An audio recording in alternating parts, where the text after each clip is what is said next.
우리는 지금 쭉 이어지는 설교를 듣고 있습니다.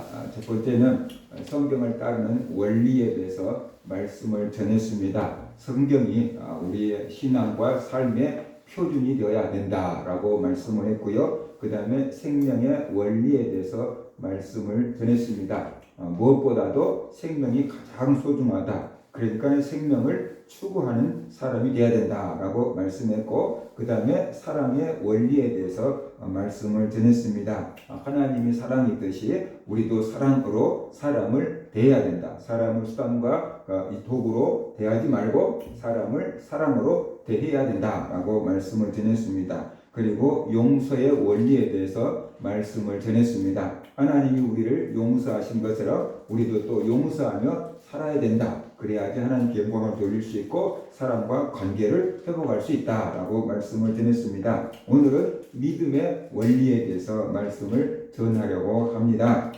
이 믿음의 원리가 무엇일까요? 믿음이 중요하다는 겁니다. 그리고 믿는 대로 된다는 것입니다. 그래서 우리가 믿음으로 선택하고 믿음으로 행동한다. 그것이 믿음의 원리라고 할 수 있습니다. 사람들은 다 믿음을 갖고 살아가는데 무엇을 믿느냐, 누구를 믿느냐, 그것이 다를 뿐이죠. 우리는 하나님을 믿습니다. 그리고 하나님의 말씀을 믿는다. 그런 것이 믿음의 원리는 환경만 보지 아니하고 하나님의 도움을 보는 것, 그것이 믿음의 원리입니다. 믿음의 원리는 하나님의 약속을 믿고 행동하는 것, 그것이 믿음의 원리라고 볼 수 있습니다. 믿음의 원리는 현실적으로 어떤 이익이나 성공 가능성이 없어 보여도 하나님이 주신 사명을, 그리고 하나님이 주신 믿음을 붙잡고 하나님을 따라 나아가는 것, 이것이 믿음의 원리다라고 할 수가 있어요. 가나안 땅을 정탐하고 왔던 여호수아와 갈렙은 이런 믿음의 원리를 따라서 사는 사람이다라고 볼 수 있어요. 고린도후서 5장 7절을 보면은 이는 우리가 믿음으로 행하고 보는 것으로 행하지 아니함이로라 라고 말했어요. 보통 사람들은 보는 것으로 행해요. 그런데 믿음의 사람들은 보는 것으로 행하지 아니하고 믿음으로 행하고 라고 말하고 있잖아요. 이게 바로 믿음의 원리다 라고 볼 수 있습니다. 자, 사람들은 어떤 원리를 따라서 사는가? 고린도후서 5장 7절에 있는 것처럼 보는 것으로 행합니다. 다시 말하면 현실적이고 이성적인 원리를 따라서 살아간다는 것입니다. 사람들은 뭘 할까 말까 할 때 제일 먼저 뭘 보냐면 환경을 딱 보지요. 나의 환경과 주변 환경을 딱 보는 것입니다. 그래서 계산을 하지요. 할 수 있겠다, 없겠다. 그 다음에 또 계산하지요. 이익이 남겠다, 안 남겠다. 이런 계산을 합니다. 그래서 할 수 있고 이익이 남을 수 있으면 하지만 할 수가 없다거나 손해날 것 같으면 안 하는 거죠. 그래서 세상 사람들은 다 뭘 보고 하냐? 눈에 보이는 것을 보고 생각을 하고 판단을 하고 결정을 하는 것입니다. 그런데 거기에 작동되는 것이 다 현실적인 원리, 이성적인 원리, 그게 작동이 되고 있다라는 것이에요. 대부분 사람들은 그렇게 살아갑니다. 눈에 보이는 것을 보고 판단하고 선택하고 결정하고 살아갑니다. 이렇게 살아가면은 어떤 결과가 나오느냐라는 것이에요. 현실적인 원리, 이성적인 원리, 경제적인 원리를 가지고 세상을 살아가면은 하나님을 믿기가 정말 어렵습니다. 기적을 체험하기가 굉장히 어렵습니다. 하나님의 능력을 경험하기가 어려워집니다. 이 원리들이 육체적으로는 괜찮고요. 이 세상을 살아가는 데는 통용이 됩니다. 그러니까 사람들이 이런 원리를 따라서 살아가는 겁니다. 그런데 영적으로 이것이 커다란 장애물이 될 수 있다는 것이, 왜냐 그러면 우리가 하나님을 믿지 못하고 의심하는 이유가 뭡니까? 세상 사람들이 하나님을 믿지 못하고 의심하는 이유가 뭡니까? 다 영의 세계를 없다고 생각하기 때문에 그러잖아요. 영의 세계가 없다고 생각하는 이유가 또 뭐냐 그러면 안 보이기 때문에 그런 거예요. 그들은 눈에 보이는 것을 추구하며 살잖아요. 근데 눈에 보이지 않는 것을 믿으라고 하니까 믿을 수가 없는 거죠. 그래서 하나님의 존재를 천국과 지옥의 존재를 믿지 않고 의심하고 살아가는 것이다. 다 물질적인 것만 추구하며 살아가게 된다라는 것이에요. 그 다음에 우리가 하나님께 순종하지 못한 이유가 뭐냐라는 것이, 하나님이 어떤 일을 하라고 해도 우리가 순종하지 못한 이유는 현실을 바라보기 때문에 힘들다, 어렵다, 불가능하다, 이런 현실을 우리가 바라보기 때문에 하나님이 시키신 일을 못하는 거다라는 것이, 이스라엘 백성들 가나안 땅을 정복하라고 하나님이 말씀했잖아요. 주신다고 약속하셨잖아요. 근데 현실을 보니까 어떻게 돼요? 거기는 거인들이 살고 있다는 말이에요. 그러니까 자기들이 도저히 싸워서 이길 수가 없다라고 생각하고 애굽으로 돌아가자라고 하잖아요. 그러니까 이 현실을 바라보기 때문에 불가능한 현실을 바라보기 때문에 안 된다, 못한다 라고 생각하고 포기하는 것이죠. 그러니까 믿음을 갖기가 어렵잖아요. 하나님은 불가능한 것을 하라고 하는데, 그죠? 우리가 할 수 있는 것을 하나님께서 하라고 하면은 그건 하나님이 한 게 아니라고 사람들이 생각하죠. 우리가 할 수 없는 일을 일어났을 때 하나님께서 저것은 사람들이 저것은 하나님이 하신 거야, 그런 생각을 하잖아요. 그리고 또 우리가 교회 다니면서 하나님의 은혜와 감동에 순종하지 못할 이유가 뭡니까? 손해 날 것 같으니까. 그죠? 헌금하고 막 헌신하고 막 그러면 내 몸 피곤하고 내 물질 빠져나가고 손해 날 것 같으니까 우리가 헌신하지 못하고 순종하지 못하고, 교회 다니면서 물질 때문에 시험 든 사람 얼마나 많이 있습니까? 그런 것들을 바라볼 때 바로 너무 현실적이고 그 다음에 너무 이성적이고 너무 경제적으로 따진 사람들은 신앙을 갖기가 굉장히 어렵고 하나님을 만나기가 어렵고 하나님의 은혜를 체험하기가 참 어렵다라는 것이, 사고와 생각의 방식이 다르기 때문에 하나님을 체험하고 만나기가 어려워지는 것입니다. 그래서 어린 아이들이 하나님을 쉽게 만나고 어른들은 하나님을 만나기가 어려운 거예요. 왜냐 그러면은 어른들이 돼갈수록 우리의 이성이 어떻게 돼요? 커지잖아요. 그리고 현실을 바라보는 능력이 더 생기잖아요. 그리고 경제적으로 따지는 그 마음이 생기잖아요. 그러다가 보니까 어른이 돼서 하나님을 믿는 사람들은 많지가 않습니다. 한국 교회만 따져봐도 주일학교 때부터 하나님을 만났던 사람들이 어른이 돼서도 하나님을 섬기고 있는 것이지, 어른이 돼서 하나님을 만난 사람들은 30% 정도도 안 됩니다. 다 주일학교 때부터, 적어도 학생회 때부터 하나님을 만나고 성장해 온 것입니다. 어른이 돼서 하나님을 만난 사람들은 정말로 많지가 않아요. 그러니까 우리가 이성이 작동이 되고 경제적인 것을 따지고 현실적인 판단을 앞세워서 해버리면은 영의 세계가 열리지 않아요. 영의 세계에 들어가기가 어려워진다라는 것이, 어렸을 때 심어진 그 말씀이 있을 때 그게 작동이 돼서 나이가 들어서라도 예수를 믿게 되는 것이, 어려서 주일학교를 다니고 어려서 성경을 외우고 그래 놨기 때문에 나이가 들어서도 예수님을 믿고 살아갈 수가 있게 되는 거다라는 거죠. 그 나이 든 사람들 전도해갖고 예수 믿고 그러기가 불가능한 것은 아니지만 쉽지는 않다. 어린 아이들보다 이게 복음이 들어가기가 어렵다. 왜냐 그러면 이 길가밭 같은 마음이 되어 있기 때문이다라는 것이, 그것이 왜 그러는가? 세상을 살아가는 방식, 현실을 지키지 않은 것, 이성적으로 생각하는 것, 경제적으로 따지는 것, 이런 방식에 익숙해 있기 때문에 이걸 가지고 신앙을 딱 재면은 도저히 안 맞거든요. 그러니까 믿을 수가 없게 되는 거다라는 것이.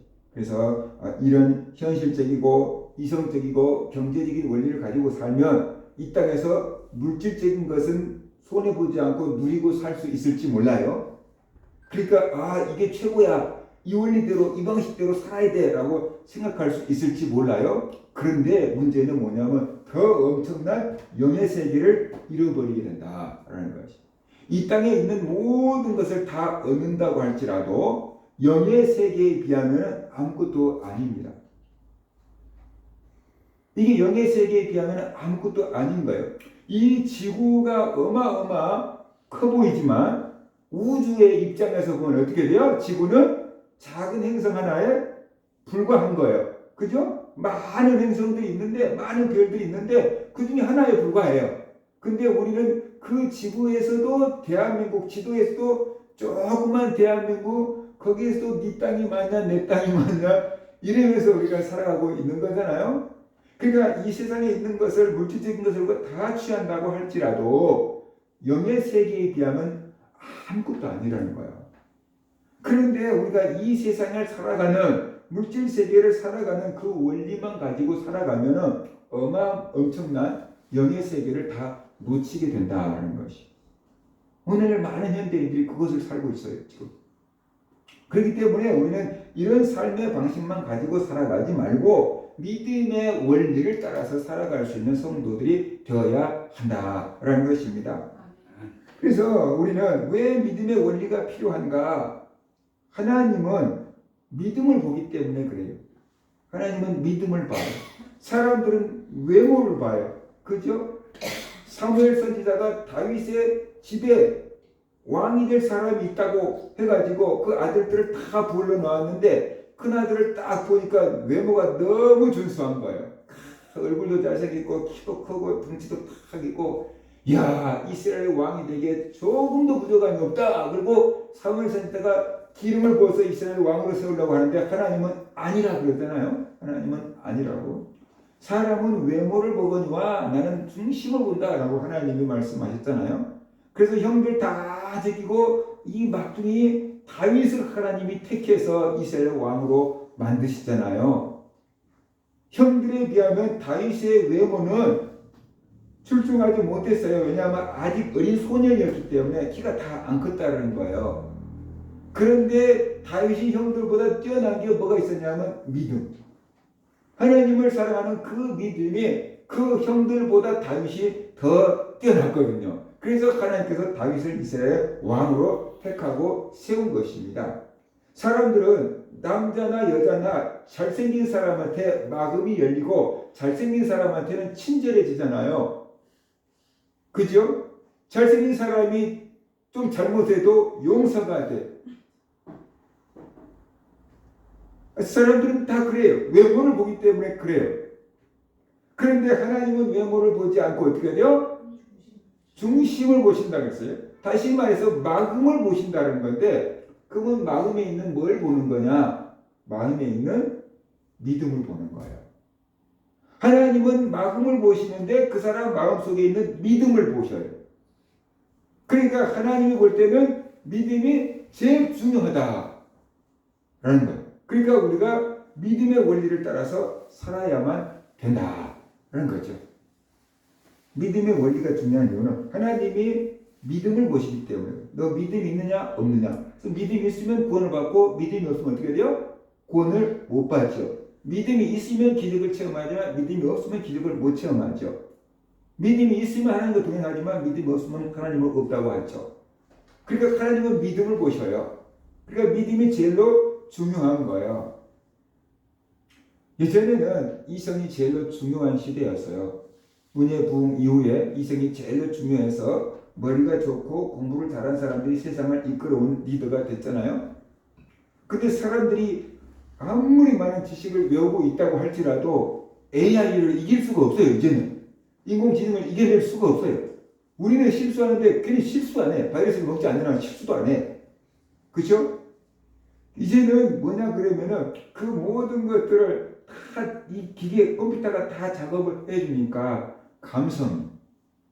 감성이 세상을 움직이고 있잖아요. 그래서 뭐 그냥 방탄소년단들 보세요. 전 세계적으로 유명하고 수없이 많은 이 돈을, 경제를 창출하고 있지 않습니까? 감성을 움직이는 그 세대가 되고 있어요. 앞으로는 그 감성도 나중에는 언젠가는 바닥이 나겠죠. 그죠? 그러면 그 다음에는 뭐가 오는가? 영생의 시대가 온다라는 것이에요. 종교를 막 부정을 해요. 나중에 사람들의 삶이 다 망가져. 그러면 나중에 어떻게 해야지 망가진 삶을 회복할 수 있을까? 사람들이 찾다가 이제 영성을 포기했기 때문이다. 그리고 이제 영적인 것을 찾고 추구하는 세대가 돌아온다라는 것이에요. 그래서 우리는 이 믿음을 따라서 살아갈 수 있는 그런 사람들이 되어야 한다는 겁니다. 그 다음에 이제 믿음은 하나님을 만나는 통로이기 때문에 그렇습니다. 믿음의 원리가 중요한 이유가 믿음은 하나님을 만나는 통로예요. 예를 들어서 우리가 어디를 가려고 하면 길이 있어야 가잖아요. 그죠? 근데 하나님을 만나려고 그러는데 길이 없으면 어떻게 돼요? 못 가잖아요. 근데 하나님께 나갈 수 있는 길, 하나님을 만날 수 있는 통로, 그게 믿음이다 라는 것이에요. 믿음의 눈으로 우리가 보이지 않는 하나님을 볼 수 있습니다. 믿음은 영적인 감각이고요. 믿음은 하나님을 만나는 영의 통로입니다. 그러니까 우리가 육체를 가지고 있지만 우리 안에 영혼이 있잖아요. 그 영혼을 어떻게 작동시키는가? 믿음으로 작동시키는 거예요. 믿음으로 우리 영혼을 작동시키는 거예요. 그럴 때 우리가 하나님을 만날 수 있고 영의 세계에 들어갈 수가 있다는 것이에요. 그러니까 믿음의 원리가 굉장히 중요한 거예요. 우리 핸드폰 속에 굉장히 다양한 기능을 가지고 있지만 모르면 어떻게 돼요? 쓸 수가 없어요. 근데 이제 그걸 발견하면은 계속 쓰면 어떻게 돼요? 우리가 굉장히 편리해지죠. 그죠? 저는 이게 타이핑을 할 때 너무 힘을 줘서 타이핑을 하니까 타이핑 많이 하면 손가락 관절이 막 아파요. 그러나 어느 순간 핸드폰에서 내가 말하면 이것이 다 받아쳐주네 하는 것을 발견했어요. 그래서 틈날 때마다 생각날 때마다 그 핸드폰한테 대고 얘기를 해. 그러면 핸드폰이 받아쳐줘. 80% 이상은 받아쳐주는 것 같아요. 그러면 나머지는 내가 수정을 하면 되니까. 그걸 굉장히 많이 써먹고 있어요. 하나님께서 우리에게 영의 기능을 주었단 말입니다. 근데 이 영의 기능을 작동하는 방법이 믿음이라는 거예요. 이게 믿음이라는 것을 쓰지 않으면 이 영의 기능이 작동되지 않은 상태로 계속 녹슬어 있어요. 이 믿음의 기능을 작동시키면은 굉장히 일을 잘해. 그래서 믿음은 하나님을 만나는 영의 통로다. 이 믿음으로 우리가 하나님을 만날 수 있어요. 그러니까 이 믿음이 중요하다. 쓰는 방법을 배워야 돼요. 배우지 않으면 어떻게 돼요? 굉장히 어려워요.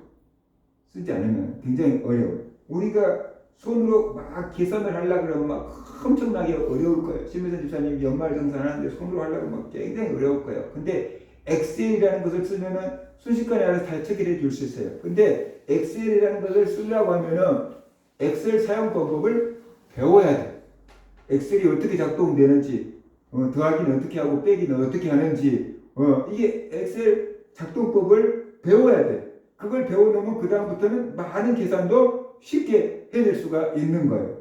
우리가 한 번도 안 써보다가 믿음의 기능을 작동시키려고 그러면 어떻게 작동을 하는 건지, 되고 있는 건지, 안 되는 건지 우리가 좀 힘들 수 있어요. 그런데 어느 순간 믿음의 방법이 이거구나 라는 것을 딱 깨달으면은 그때부터는 어떻게 돼요?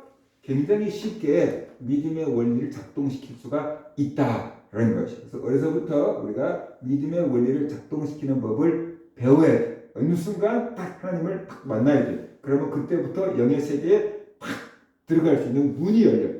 영의 세계가 있구나. 이렇게 들어가는 거구나. 이렇게 작동되는 거구나. 라는 것을 깨닫고 문이 열린다는 것입니다. 그래서 이 믿음의 원리가 중요한 것은 영의 통로다. 하나님을 만나는 길이다. 그래서 우리가 믿음의 원리를 따라서 살아야 합니다. 그 다음에 믿음의 원리를 따라야 응답을 받을 수 있기 때문에 그래요. 예수님을 믿어야지 구원을 받는 것처럼 믿음의 원리를 따라서 기도해야지 기도 응답을 받을 수가 있습니다. 믿음의 원리를 따라야지 우리가 기적을 체험할 수가 있습니다. 이거 보세요. 이성은 이해가 돼야지 믿으려고 해요. 오늘 또 제가 설교한 이유가 여러분의 이성을 이해시키려고 설교를 하고 있는 거예요. 그래서 이성은 설교를 듣고 이해가 되고 깨달아지면 오케이. 그리고 이제 그때 믿음을 받아들이는 거예요. 그런데 감성은 느껴져야지 믿어요. 찬양을 하다가 눈물이라도 쏟아져야지 믿고 가슴이 찡하네요 정말로 해야지 믿어져요. 이게 그래서 감성은 뭔가가 와닿아야 돼. 느껴져야 돼. 찌릿찌릿하고 뭔가 막 감동이 되고 막 뜨거워지고 그래야지 믿어져요. 이게. 그래서 찬양을 하는 거예요. 찬양을 통해서 우리의 감성을 자극해서 하나님을 향해서 믿음의 길을 문을 열라고 찬양을 하고 있는 거예요. 그런데 믿음은 뭐냐? 영은 뭐냐? 영은 그냥 믿으면 되는 거예요. 영은 믿으면 돼요. 그래서 예수께서 자꾸만 네 믿음대로 되라고 하신 거예요. 영은 그렇겠지 그거 믿어버리면은 길이 열려버려요. 근데 대신에 의심해버리면은 다 닫혀버려요. 그러니까 이성은 이해가 돼야지 믿음의 문이 열리고, 감성은 뭔가 느껴져야지 영의 문이 열려요. 근데 영은 그냥 믿어버리면 열려버려요. 내 생각대로 되는 거예요. 생각대로. 그러니까 안 된다고 생각하면은 안 되고, 못한다고 생각하면은 못하고, 할 수 있다고 생각하면 할 수 있고, 된다고 믿으면 되는 거예요. 이게 영의 원리예요. 믿어버리면 되는 거예요. 어차피 우리 믿음대로 될 건데, 우리 생각대로 될 건데, 그럼 안 되는 쪽으로 생각하는 게 좋겠냐, 되는 쪽으로 생각하는 게 좋겠냐라는 거예요. 그렇잖아요? 안 되는 쪽으로 생각하면 안 돼버릴 것이고, 되는 쪽으로 생각하면 될 건데, 그럼 어떤 쪽으로 생각하는 게 낫겠냐라는 거예요. 그러니까 되는 쪽으로 생각하고, 좋은 쪽으로 생각하고, 행복한 쪽으로 생각을 하라는 거예요. 그게 믿음이에요. 그게 영의 원리예요. 하나님이 우리를 그렇게 만들어놨어요. 왜 그러냐고 따지면 안 돼요. 하나님이 그렇게 만들어놨어요. 우리는 핸드폰 회사에서 만드는 대로 쓰는 거예요. 그죠? 그러니까 하나님이 우리를 그렇게 만들어놨으니까 우리는 그 원리를 알고 그렇게 우리를 작동시키면서 살아야 된다라는 것이죠. 기도를 해도 의심 안 하면 응답을 받을 수가 없다고 했어요. 야고보서에 보면 오직 믿음으로 구하고 조금도 의심하지 말라. 의심하는 자는 마치 바람에 밀려 요동하는 바다 물결 같으니 이런 사람은 무엇이든지 죽게 얻기를 생각하지 말라. 두 마음을 품어 모든 일에 정함이 없는 자로다. 그랬어요. 근데 참 이게 두 마음이라는 게 하나는 믿음이고 하나는 의심이잖아요. 근데 우리를 괴롭히는 게 이게 두 마음이에요. 안 믿는 사람들은 아예 그냥 안 믿어버리니까 한 마음 갖고 안 믿어 굳게. 그죠? 근데 우리는 예수를 믿는데 의심이 자꾸 들잖아요. 그래서 두 마음을 품잖아요. 믿음이 있으니까 기도할 거 아니에요. 근데 기도하는데도 안 되면 어떡하지? 이거 어려운 문제인데 또 이런 마음이 들잖아요. 그래서 우리가 두 마음을 품고 있잖아요. 그래서 두 마음을 품으면은 주께 뭔가 얻을 것을 생각하지 말라 그랬잖아요. 믿음으로 구하고 조금도 의심하지 말라 그랬잖아요. 그래야지 응답을 받는다라고 말씀하고 있잖아요. 그래서 믿음과 의심은 정반대에 있는 거예요. 우리가 의심하는 것만큼 믿음은 없는 거고요. 우리가 믿는 만큼 의심은 사라지는 거다. 간단하게 말하면 이거예요. 이곳에 빛이 있는 것만큼 어두움은 물러가고 빛이 약한 만큼 어두움은 임하는 거예요. 이 빛이 밝으면은 여기에 어두움이 조금도 없겠죠. 근데 형광등 하다가 고장 나갖고 꺼졌다. 그러면 그만큼 어두움이 여기에 임하겠죠. 그거예요. 우리의 마음 속에 믿음의 빛을 활짝 켜면은 의심이 사라지는데 믿음이 약하면은 의심의 구름이 그만큼 찾아오는 거예요. 그래서 우리가 믿음이 있으면서 현실을 자꾸 생각하니까 두 마음이 생기는 거예요. 하나님을 바라보니까 믿음을 갖고 기도한단 말입니다. 그런데 현실을 바라보니까 어려울 것 같단 말입니다. 그래서 의심이 생기는 거예요. 그래서 우리가 의심하지 않고 믿으려고 한다 그러면은 현실적으로는 어렵고 불가능하지만 하나님은 하실 수 있다라는 것을 우리가 차고 넘어가야 돼요. 이 현실적으로 어렵고 불가능한 문제지만 하나님이 도우시면 해결할 수 있어 라는 그 믿음을 딱 가질 때 우리가 의심을 이제 물리칠 수가 있게 된다는 거예요. 그 믿음이 들어와야지 문제가 해결되고 그 믿음이 들어와야지 하나님의 응답을 받을 수가 있는 것입니다. 그래서 믿음은 현실을 보는 것이 아니고 하나님을 보는 것입니다. 근데 지극히 현실적인 사람은 이게 안 돼요. 지극히 현실. 어제가 아이가 나한테 와갖고 목사님 그래서 자기 장점을 얘기해. 나 100% 현실적이에요. 그런데 그게 이 세상 사람들은 굉장히 좋은 거죠. 뭐 뜬구름 잡듯이 살아가지 않으니까 굉장히 현실적으로 좋은 거죠. 근데 이제 이 문제가 뭐냐 그러면 어려운 현실을 만나면은 이게 믿음이 작동되기가 어렵다는 거예요. 이것만 바라보는. 그래서 믿음은 현실을 보는 것이 아니고 하나님을 볼 때 믿음이 생긴다라는 것입니다. 그 다음에 믿음은 내 생각을 따르는 것이 아니고 하나님의 말씀을 따르는 것이다. 믿음은 내 감정을 따르는 게 아니고 하나님의 약속을 믿는 것이다. 라는 것이. 기독교 신앙은 이성적으로 이해 안 되는 부분들이 많습니다. 그런데 믿으면 됩니다. 예수님은 네 믿음대로 되라는 말씀을 자주 하셨습니다. 그러면서 예수님께서 할 수 있거든요. 무슨 말이냐? 믿는 자에게는 능히 하지 못할 일이 없느니라 라고 이렇게 말씀을 하셨습니다. 자, 그러면은 우리가 믿음으로 살아야 된다라는 성경적인 근거가 뭐냐라는 것이죠. 믿음이 없이는 하나님을 기쁘시게 할 수가 없다고 했어요. 히브리서 11장 6절을 보면은 믿음이 없이는 하나님을 기쁘시게 하지 못하나니 하나님께 나아가는 자는 반드시 그가 계신 것과 또한 그가 자기를 찾는 자들에게 상 주시는 이심을 믿어야 할지니라 그랬어요. 이 히브리서 11장 6절, 히브리서 11장은 믿음의 장이라 그러잖아요. 믿음의 인물들에서 쫙 기록해 놓은 것이 히브리 11장이잖아요. 근데 히브리서 11장에서 믿음이 없이는 하나님을 기쁘시게 하지 못한다 딱 그랬어요. 그러니까 우리가 하나님을 기쁘시게 하는 방법은 뭐예요? 믿는 것. 하나님을 믿을 때 하나님이 기뻐하신다 라고 말씀하고 있어요. 어머니가 아버지가 자녀들에게 약속을 했는데 자녀들이 자꾸만 진짜냐고 자꾸만 물어보면 어떻게 돼요? 화가 나겠죠. 엄마를 못 믿어? 아빠를 못 믿어? 화가 나겠죠. 우리가 하나님을 자꾸만 의심하면 하나님 입장에서 화가 날 일이에요. 근데 하나님을 딱 믿으면 어떻게 돼요? 하나님이 기뻐하죠. 부모가 한마디 했는데 자녀가 딱 그걸 믿어주면 어떻게 돼요? 아, 제가 나를 신뢰하는구나. 기쁠 거 아니에요. 그러니까 우리가 하나님을 믿으면 하나님이 기뻐하신다는 거예요. 그래서 믿음이 없이는 하나님을 기쁘시게 할 수 없다. 다르게 말하면 우리가 하나님을 믿을 때 하나님은 그것을 기뻐하신다. 돈이 드는 게 아니에요. 하나님을 믿을 때 하나님이 기뻐하신다라는 것이에요. 자, 그러면 이제 하나님을 어떻게 믿어야 될 것인가? 두 가지 얘기하잖아요. 첫 번째는 하나님께 나아가는 자는 반드시 그가 계신 것을 믿으라. 하나님이 계신 것을 믿으라는 거예요.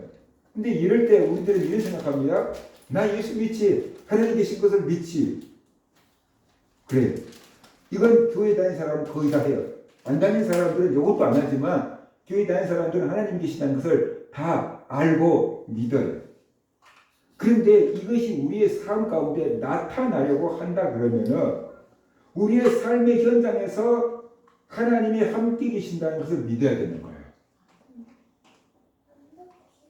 머리로만 믿는 게 아니고 내 가정에, 내 일터에, 내 학교에 내가 어딜 가든지 하나님이 나와 함께 계신다는 것을 믿어야 되는 거예요. 그것을 어떻게 돼요? 하나님이 기뻐하십니다. 예를 들어서 엄마들은 오늘 아기가 아픈데 학교를 보내놨어. 엄마는 일을 갔어. 그리고 엄마가 하루 종일 일터에서 일해도 어떻게 돼요? 자, 아픈 놈을 학교 보내놨는데 괜찮나? 나았나? 더 아프나? 공부는 제대로 하고 있나? 마음이 쓰일까요? 안 쓰일까요? 마음이 계속 쓰이겠죠. 그것처럼 우리의 삶 가운데서 하나님이 나와 함께 계심을 계속해서 의식하면서 사는 거예요. 그것이 하나님이 계심을 믿는 거예요. 그것이 하나님을 기쁘게 하는 거예요. 주일날 교회 와가지고 하나님 계신 걸 난 믿습니다 하고 일주일 동안 잊어버리고 사는 게 아니고 우리의 삶 가운데서 실패 가운데에서도 하나님이 나와 함께 계신다는 것을 믿고 잘 되었고 성공했을 때도 하나님 덕분에 내가 이렇게 잘 됐다는 것을 믿고 하나님이 늘 나와 함께 계심을 의식하면서 생각하면서 사는 것, 그것이 하나님이 계신 것을 믿는 거다라고 할 수 있어요. 우리가 이런 믿음을 가지고 살아갈 때 하나님이 기뻐하신다라는 거죠. 근데 우리는 일이 너무 바빠서 하나님을 잊어버리고 살 때가 너무나도 많다는 거죠. 그죠? 하나님을 잊어버리고 살 때가 너무나도 많다. 눈에 보이는 것만 추구하며 살다가 잊어버릴 때가 많다. 그러니까 순간순간이라도 하나님이 나와 함께 계심을 의식하면서 사는 것, 그것이 하나님을 기쁘게 하는 거다. 그런 것이.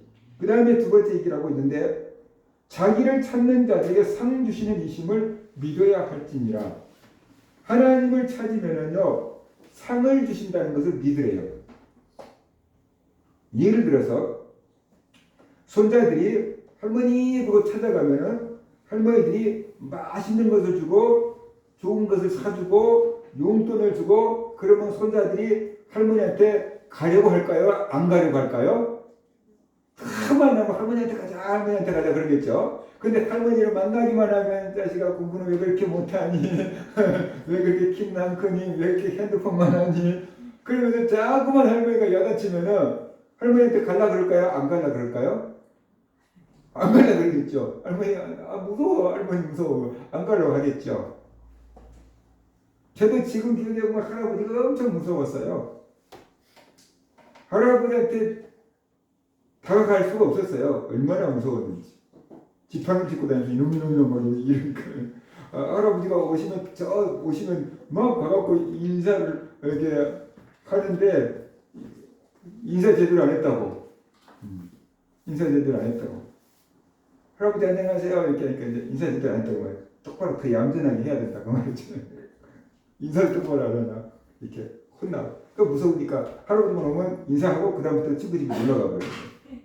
할아버지 오면 친구집에 놀러가 버려요. 인사해놓고 친구집에 놀러가 버려요. 그러니까 하나님을 찾을 때 여러분 하나님에 대한 이미지가 뭡니까? 날마다 너 오늘 어떤 죄를 지었지? 그러면서 네가 하나님의 자녀라고 할 수 있어. 그래서 날마다 나의 죄를 캐묻고 죄에 대해서 벌하시는 하나님으로 생각한다 그러면은 여러분이 하나님 앞에 쉽게 나올 수 있을 것 같습니까? 교회 갔더니 날마다 똑바로 앉아서 예배 드리라, 떠들지 마라, 예배 시간에 돌아다니지 마라, 성경 구절 외우라, 아니면 밥도 안 준다. 막 이렇게 막 해놓으면은 자녀들이 나중에 커서 교회 오고 싶겠습니까? 근데 교회 와서 찬양 잘한다, 율동 잘한다, 막 믿음 좋다, 예쁘다, 막 그렇게 칭찬을 들으면 사랑을 받으면 다음에도 교회 오고 싶겠죠. 그죠? 그러니까 지금 당장의 은혜를 못 받더라도 교회에 대해서 좋은 이미지를 가질 수 있게끔 해라는 거예요. 그게 장래를 위해서 좋은 거라는 거예요. 그래서 우리가 하나님에 대해서 좋은 이미지를 가지고 있는 사람들이 있고요, 안 좋은 이미지를 가지고 있는 사람들이 있어요. 하나님을 엄청 무서워하는 사람들이 있어요.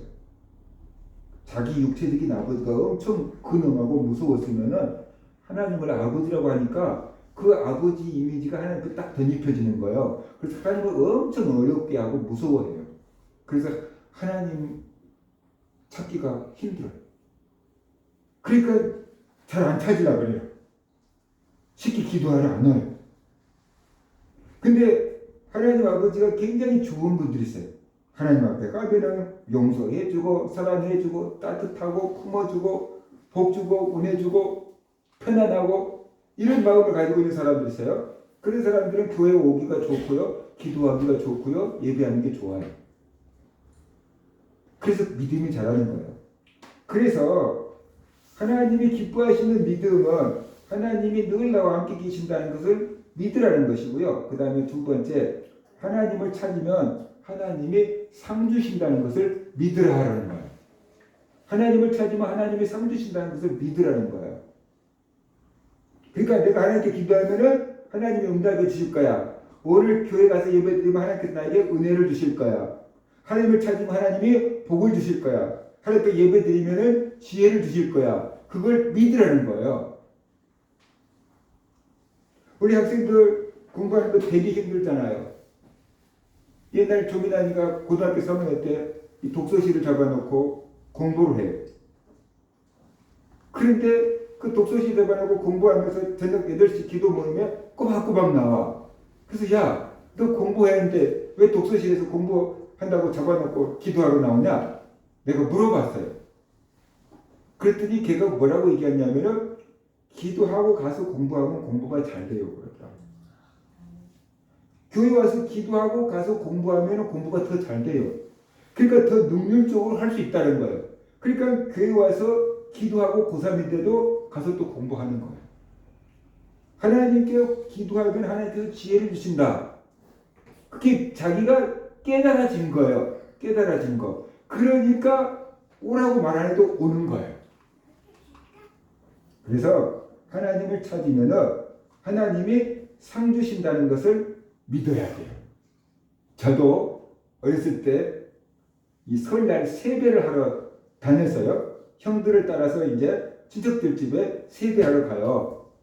그러면 이제 도시가 아니고 시골이니까 세배하러 가는데 형들을 따라서 가는 거예요. 그래서 형들이 거기서 밥을 먹으면 밥을 먹고 형들이 밥 안 먹고 나오면 그냥 나오는 거예요.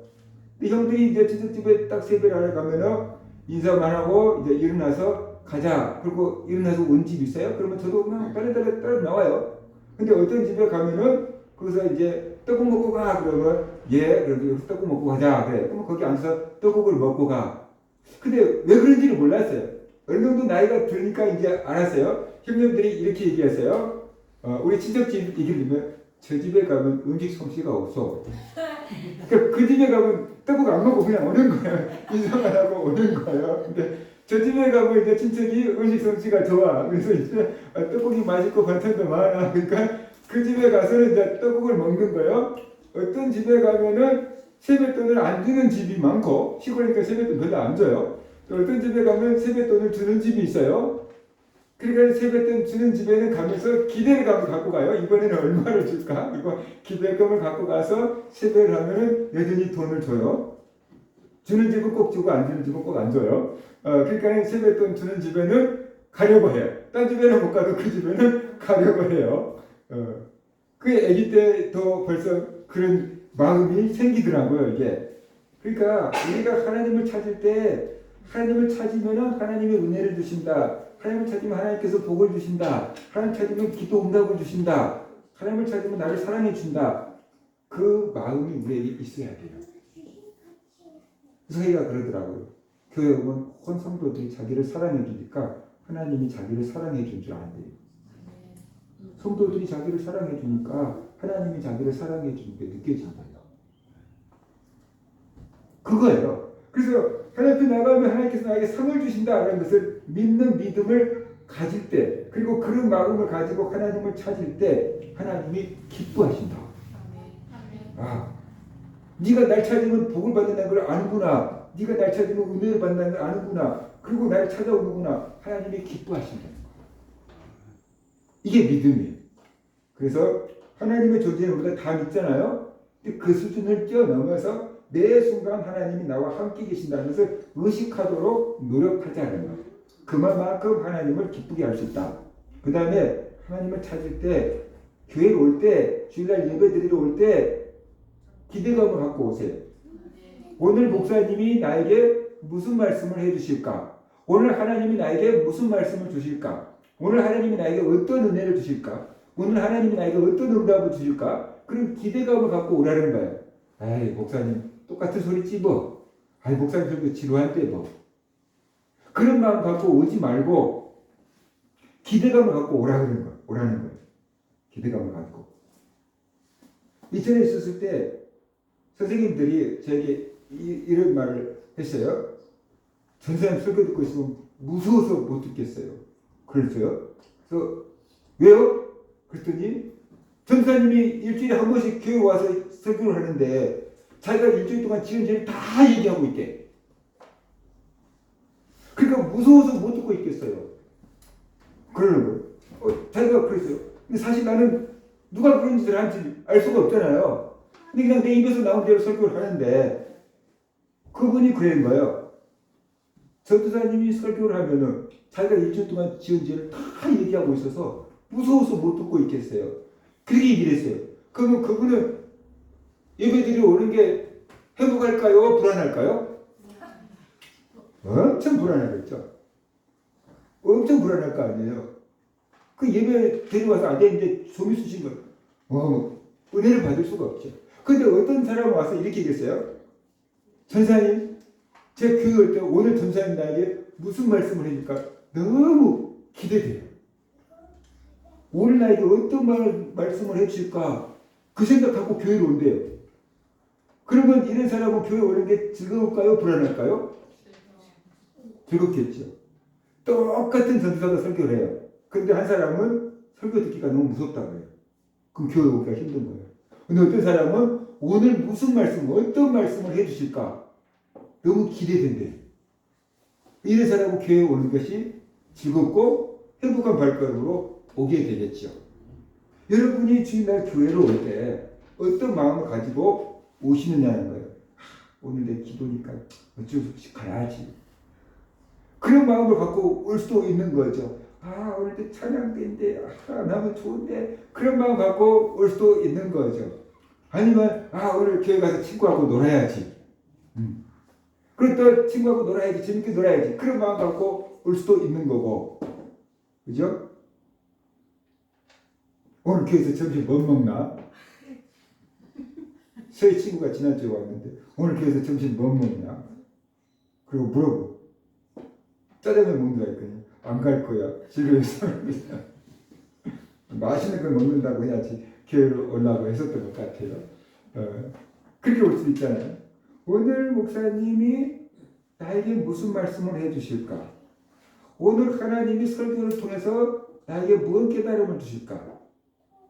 그렇게 기대하는 마음으로 가지고 오라는 거예요. 그럴 때 하나님이 기뻐하신다는 거예요. 그럴 때 그 사람들이 은혜를 받고 그 사람들이 뭔가 하나라도 받아간다라는 거예요. 이런 믿음을 가지고 살아야 된다는 것입니다. 그 다음에 이 예수님은 믿음 없는 제자들을 꾸짖었어요. 믿음 없으면 주님 앞에 책망을 들어요. 왜 제자들이 믿음이 없었냐? 예수님이 죽으시고 무덤에 장사 지냈잖아요.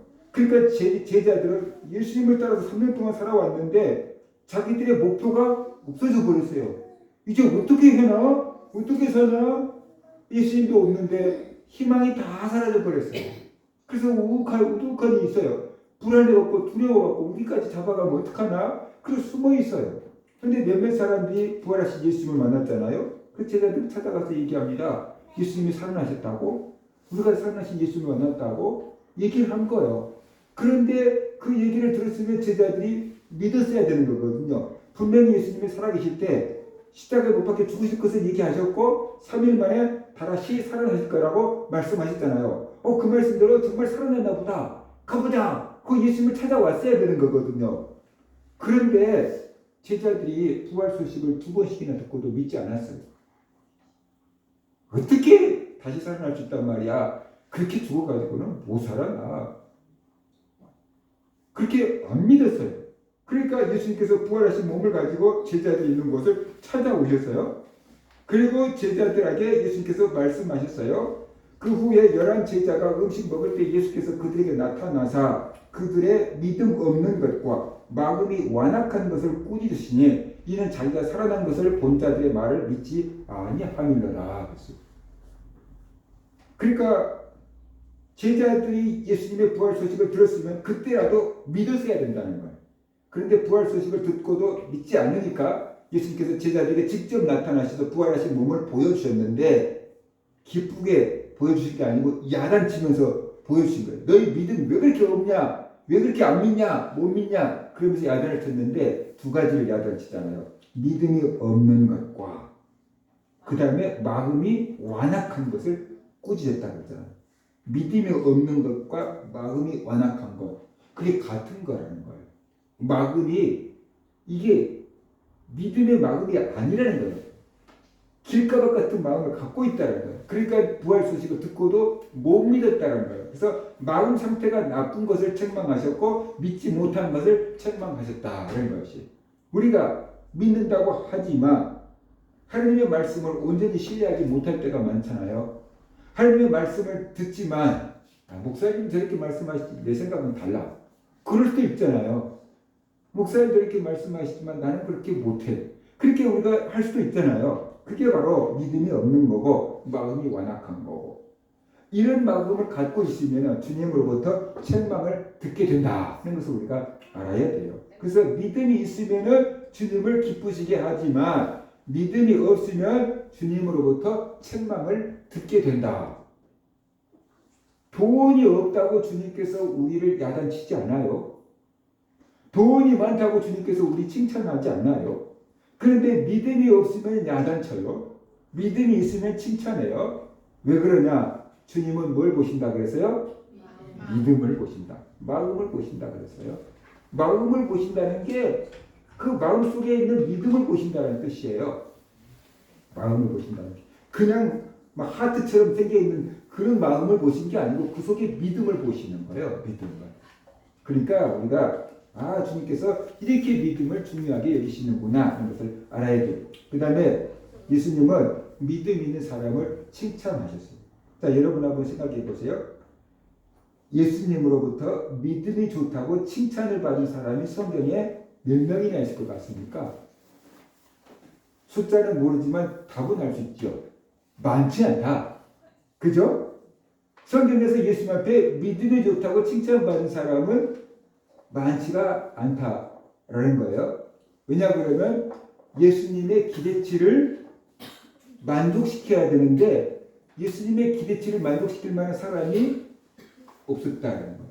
많지 않다는 거예요. 그런데 예수님의 기대치를 훨씬 뛰어넘어서 예수님으로부터 믿음이 좋다고 칭찬을 받은 사람들이 몇 명 있는데 놀랍게 그 사람들은 유대인이 아니고 이방인들이었다.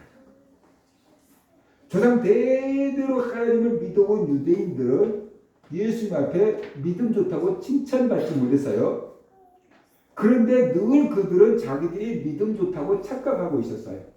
특별히 서기관과 바리새인들은 자기들이 믿음이 좋다고 엄청 긍지와 자부심을 갖고 있었는데 예수님 앞에서는 화 있을진저 서기관과 바리새인들이요.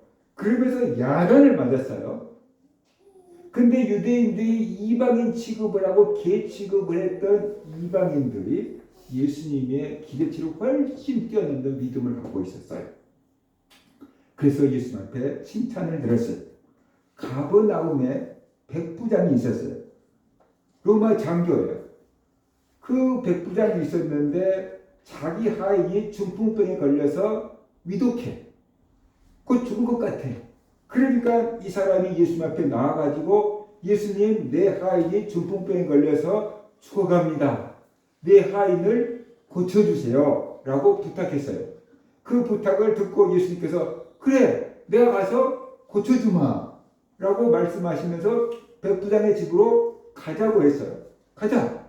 하인이 어디 있냐? 가자. 내가 가서 고쳐줄게. 그랬단 말이에요. 우리 같았으면은 예수님 날 따라오세요 하고 얼른 우리 집으로 안내했어야 하거든요. 그 중풍병을 앓고 있는 하인이 있는 곳으로 예수님을 안내했어야 하거든요. 그런데 백부장이 이렇게 얘기해요. 주여 내 집에 들어오심을 나는 감당하지 못하겠사오니 다만 말씀으로만 하옵소서. 그러면 내 하인이 낫겠사옵나이다. 나도 남의 수하에 있는 사람이요 내 아래에도 군사가 있으니 이더러 가라 하면 가고 저더러 오라 하면 오고 내 종도로 이것을 하라 하면 하나이다 그랬어요. 쉽게 말하면 이거예요.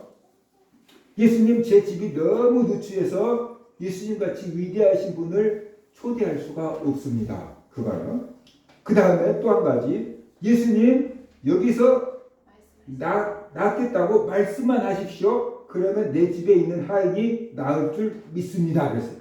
굳이 가서 안수할 필요 없고 여기서 말씀만 하십시오. 그러면 내 집에 있는 하인이 나을 줄로 믿습니다. 그랬어요. 그런데 자기가 그렇게 예수를 믿는 이유를 대고 있어요. 내 위에 상관이 있고 내 밑에 부하들이 있는데 윗사람이 명령하면 밑에 사람은 따릅니다. 내가 신하들에게 이리 가라 하면 가고 이리 오라 하면 옵니다. 이것을 하라 하면 합니다. 주님이 온 세상의 주인 아닙니까? 주님께서 여기서 말씀하시면 내 하인을 괴롭히는 중풍병이 떠나갈 줄 믿습니다. 그거예요. 그러니까 내 집에 들어올 수고하지 마시고 여기서 말씀만 하옵소서. 그러면 내 하인이 나을 줄로 믿습니다. 이 얘기하고 있는 거잖아요. 그 백부장의 말을 듣고 예수님이 너무 놀라셨어요. 너무 충격을 받았어요. 그래서 이렇게 말씀하셨어요. 내가 진실로 너에게 이르노니 이스라엘 중 아무에게서도 이만한 믿음을 보지 못하였노라.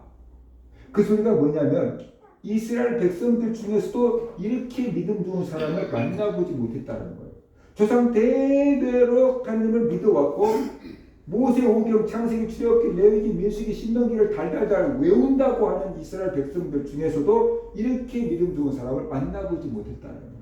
그런데 이방인이 이런 믿음을 갖고 있다니 놀라운 일이다. 그러면서 자기 주변에 있는 제자들한테 니네들은 뭐냐? 좀 본받아라. 그런 뜻으로 지금 말씀하고 계신 거예요. 예수님은 백부장의 믿음을 칭찬하셨어요. 니만큼 믿음 좋은 사람을 내가 만나보지 못했다. 라고 칭찬을 했어요. 예수님이 하신 최고의 칭찬이다. 라고 볼 수 있어요. 그러면서 예수님께서 백부장에게 말씀했습니다. 가라. 내 믿음대로 될지어다. 그랬어요. 가라. 네 믿음대로 될지어다. 백부장이 가서 보니까 그 시로 바로 하인이 어떻게 돼요? 나아버렸다. 나은 걸 어떻게 알았을까요? 중풍병이라고 하면 되게 한쪽 손이나 한쪽 팔을 잘 못 쓰는 거잖아요. 근데 가서 보니까 이 사람이 멀쩡히 나와서 손발을 다 쓰고 활동을 하고 있는 걸 보니까 어떻게 돼요? 나은 걸 확인한 거죠. 예수님이 가시지도 않고 그곳에서 네 믿음대로 되라 그랬는데 그 백부장의 믿음대로 그 집에 있는 중풍병자가 나아버렸다라는 것이에요. 그래서 예수님께서 백부장의 그 고백을 딱 들으시고 그 믿음을 칭찬하셨어요. 우리의 믿음은 입술로 나와요. 우리의 입술에서 감사가 터져 나오면은 그 사람이 믿음이 좋은 것이고 입술에서 원망과 불평이 터져 나오면은 그 사람의 믿음 상태가 지금 안 좋은 거예요. 예수님은 우리의 입술의 고백을 들으셔요. 그래서 백부장 같은 믿음을 고백해야 돼. 나는 못하지만 하나님은 하실 수 있습니다. 그러니까 하나님께서 도와주세요. 그렇게 우리가 기도하고 나가야 되는 거예요. 그럴 때 주님께서 기뻐하시고 그럴 때 주님께서 우리의 믿음을 보시고 칭찬하신다라는 거예요. 그래서 바로 우리가 왜 이 믿음의 원리를 가지고 살아야 되느냐라는 것은 믿음이 없이는 하나님을 기쁘시게 할 수 없기 때문이다.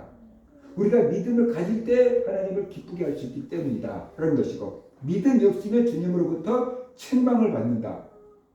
반대로 우리가 믿음이 있으면 주님으로부터 칭찬을 받고 응답을 받는다. 그러니까 우리가 믿음을 원리를 따라서 살아야 된다라는 것이에요. 그래서 우리 모든 성도들 믿음의 원리가 무엇이라고 했으니까 현실을 바라보지 않고 하나님을 바라보는 것이다 라고 했어요. 내 생각을 따르지 않고 하나님의 말씀을 따르는 것이다 라고 했어요.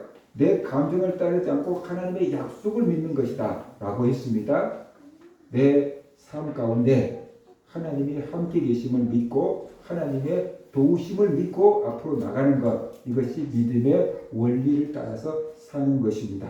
우리 모든 성도들이 이렇게 믿음의 원리를 붙잡고 살아서 하나님을 기쁘게 하고 하나님께 칭찬을 받고 하나님의 응답을 받아 살아가는 성도들 되시기를 주의 이름으로 축원합니다.